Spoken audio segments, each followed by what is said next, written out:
একটি মেয়ের সঙ্গে আলাপ হলো সপ্তাহখানেক আগে। মেয়েটা একটা জটিল সমস্যার মধ্যে দিয়ে যাচ্ছে। মেয়েটা থ্যালাসেমিয়া বাহক। ছেলেটির সঙ্গে যখন ওর প্রেম হয় তখন মেয়েটি সেটা বলেও ছিল। ছেলেটি তাতে কিছু এসে যায়নি। সে গত 12 বছর ধরে সুখে দুঃখে মেয়েটির সঙ্গে থেকেছে। একে অপরে অত্যন্ত ভালোবাসে, ভরসা করে। সামাজিক বিয়েটা হয়নি ঠিকই, কিন্তু তারা নিজেদের ভবিষ্যৎ একেই ফেলেছিল। 12 বছরের দীর্ঘ পথ চলায় দুজনেই চাকরিরত। এখন মেয়েটির বাড়িতে বিয়ের জন্য কথা উঠলে মেয়েটি তার প্রেমিকের কথা জানায় বাবাকে। মেয়েটির বাড়িতে কোনো আপত্তি ছিল না ছেলেটির বাড়িরও। দুজনেই পছন্দ করে বিয়ে করছে, এতে আপত্তি থাকতে পারে? মেয়েটির বাবা এই সময় ছেলেটি থ্যালাসেমিয়া টেস্টের রিপোর্ট চায়, কারণ তার মেয়ে অলরেডি থ্যালাসেমিয়া বাহক। এতদিন পরে ছেলেটি ব্লাড টেস্ট করে জানতে পারে সেও নিজে বাহক।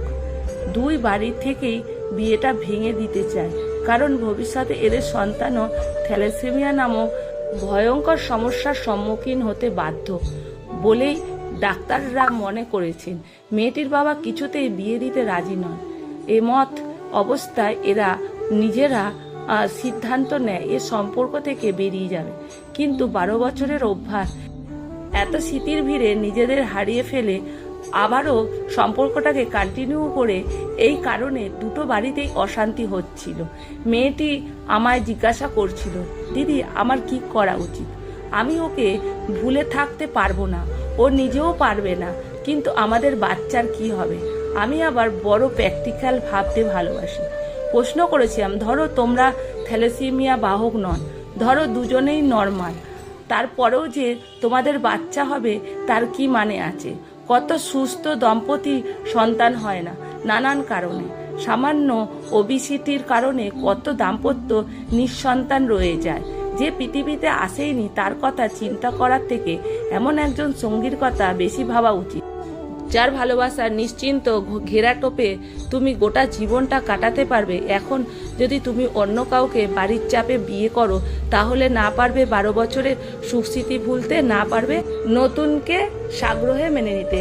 তার জীবনে অশান্তি ভরে যাবে। এই অশান্তির পরিবেশে একটা সুস্থ বাচ্চা আদৌ সুস্থ থাকতে পারবে? যে ছেলেটি তোমায় এতটা ভালোবাসে তাকে বঞ্চিত করে বাঁচতে পারবে তুমি? মেয়েটি বলেছিল, পারবো না দিদি, ওকে ভুলতে পারছি না। আমি বলেছিলাম, তাছাড়া সন্তানের মা হতেই হতো, বাধা থাকার কথা নয়। একটা অনাথ বাচ্চার যদি মা হও মন্দ কি? ওদের রেজিস্ট্রি ডেট ফাইনাল হতেই আজ জানলো মেয়েটির দিদি। এই দ্বন্দ্ব থেকে তুমি আমায় উদ্ধার করেছো, তাই প্রথম খবরটা তোমায় দিলাম। ব্যস্ত যান্ত্রিক একঘেয়ে দিনের শেষে এগুলোই আমার পরম প্রাপ্তি।